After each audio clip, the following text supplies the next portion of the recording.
ঠাম্মির থেকে হার হাতিয়ে নিতে নিজেদের মধ্যে লড়াই শুরু করলো সবাই। হ্যাঁ বন্ধুরা, এমনটাই দেখা যাবে, তাই সম্পূর্ণ জানতে ভিডিওটিতে লাইক দিয়ে চ্যানেলটি সাবস্ক্রাইব করে দেখতে থাকুন। গল্পের শুরুতে দেখা যাবে আনন্দী এডমিশন নিতে যায়। তখনই এডমিশন রুমের সে ম্যাডাম বলতে থাকে, আপনি সত্যি এডমিশন নেবেন এখানে? আপনি পরীক্ষা দিতে চান? আপনি ডক্টর হবেন? কিন্তু আপনার যে বয়স বা আপনি হাউস ওয়াইফ, আপনি পারবেন? তখনই আনন্দী অবাক হয়ে যায়, রেগে গিয়ে বলতে থাকে, এ কি আপনারা মানুষের পোশাক আর মানুষের বয়স দেখে সেটা বিচার করেন নাকি? যে কি হতে পারবে, কে কি হতে পারবে না, তার যোগ্যতা যাচাই করবেন না? অনেকেই আছে তার স্বাদ থাকলেও সাধ্য থাকে না, তার স্বপ্ন পূরণ করতে পারে না। আর মানুষ স্বপ্ন পূরণ করার সুযোগ পেলে সেটা তো কাজে লাগাতে পারে। আর আপনারা এভাবে মানুষকে এভাবে ছোট করেন, ছি, আমি ভাবতেও পারছি না। তখনই সে মহিলা অবাক হয়ে যায়, বলতে থাকে, ঠিক আছে ঠিক আছে। তারপরে আনন্দীর হাতে আই কার্ডটা দিয়ে বলতে থাকে, নিন আপনার নেক্সট উইক থেকেই ক্লাস। তখনই আনন্দী খুশি হয়ে যায় আর আই কার্ডটা নিয়ে বাইরে বেরিয়ে আসে। ওইদিকে দেখা যাবে নন্দিনী দাঁড়িয়ে আছে। তখনই সেখানে আদির বাবা চলে আসে আর সে বলতে থাকে, নন্দিনী কি হয়েছে, সব ঠিক আছে তো? তখন নন্দিনী বলতে থাকে, হ্যাঁ সব ঠিক আছে, কিন্তু উনি আমাকে ওই মাসিমার হারটা এনে দিতে হবে আর ওই হারটা আমার চাই। তখনই অনিরুদ্ধ এই কথা শুনে অবাক হয়ে যায়, বলতে থাকে, কি বলছো তুমি? মায়ের ওই হার তুমি চাও? তখনই নন্দিনী বলতে থাকে, হ্যাঁ আমি চাই। কেন? তাহলে তুমি কেন ওই হারটা নিতে চেয়েছিলে? নিশ্চয় বিজয়াদির জন্য, বিজয়াদিকে পড়াতে, তাই তো? তখনই অনিরুদ্ধ বলতে থাকে, না না, আসলে ওই হারটা এত এক্সপেন্সিভ, তাই বাড়িতে থাকা রিস্ক হয়ে যেত, তাই ভেবেছিলাম আমি আমার কাছে নিয়ে রাখবো। আর তাছাড়া তুমিই তো বললে যে ওই হারটা আনন্দীও নিয়ে নিতে পারে, তার জন্য তো আমি বলেছিলাম যে আমার কাছে নিয়ে রাখি।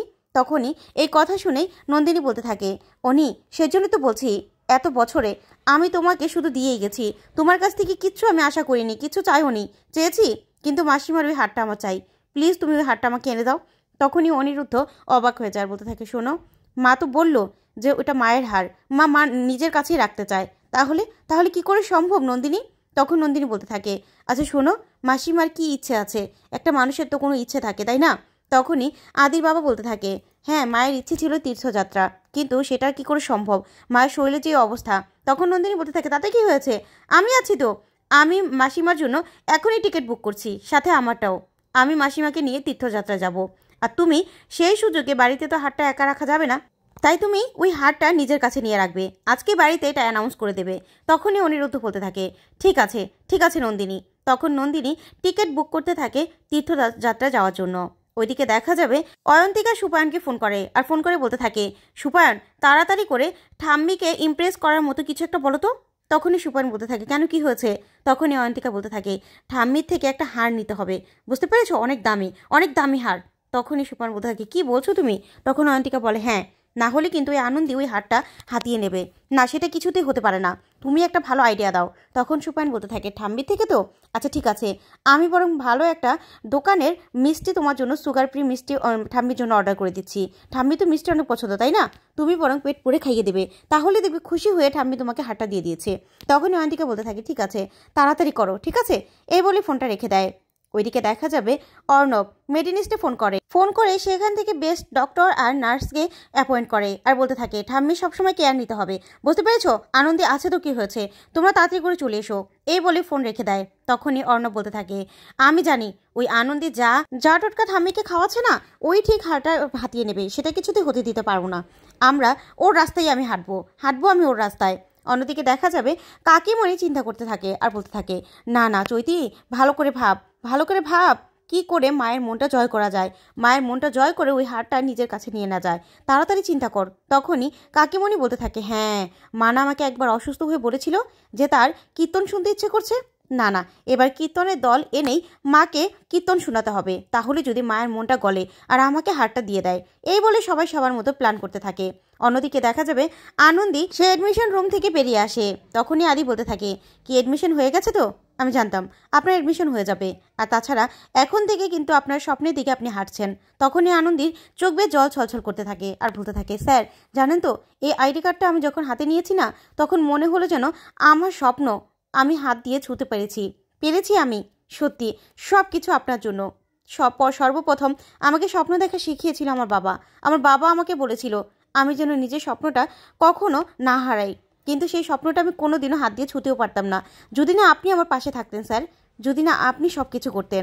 তখনই আদি বলতে থাকে, হয়েছে, এবার স্বপ্নটা পূরণ করার পালা আপনার। সব কষ্ট কিন্তু আপনাকে করতে হবে, ভালো একজন ডক্টর হতে হবে।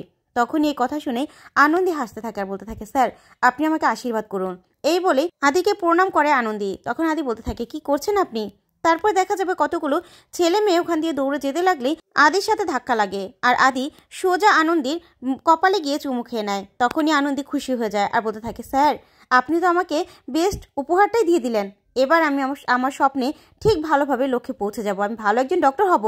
তখনই আনন্দী মনে মনে লজ্জা পেতে থাকে আর মনে মনে বলতে থাকে, আনন্দী তুই কিন্তু বেশি বাড়াবাড়ি করছিস, ইস এবার কিন্তু ব্যাপারটা খারাপ হয়ে যাচ্ছে।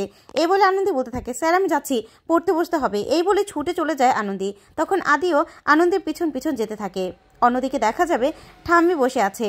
তখন বলতে থাকে, দূর এই যে হাড়ের গন্ধে দেখছি মৌমাছি তো ভো ভো ভো ভো করছে, আমার তো ভালো লাগছে না। আনন্দী তুই কোথায়? ঠিক তখনই দরজার কাছে ঠাম্মি কাউকে দেখতে পায়। তখনই দরজার কাছে গিয়ে হাত ধরে টান দিলেই নন্দিনী ভিতরে চলে আসে।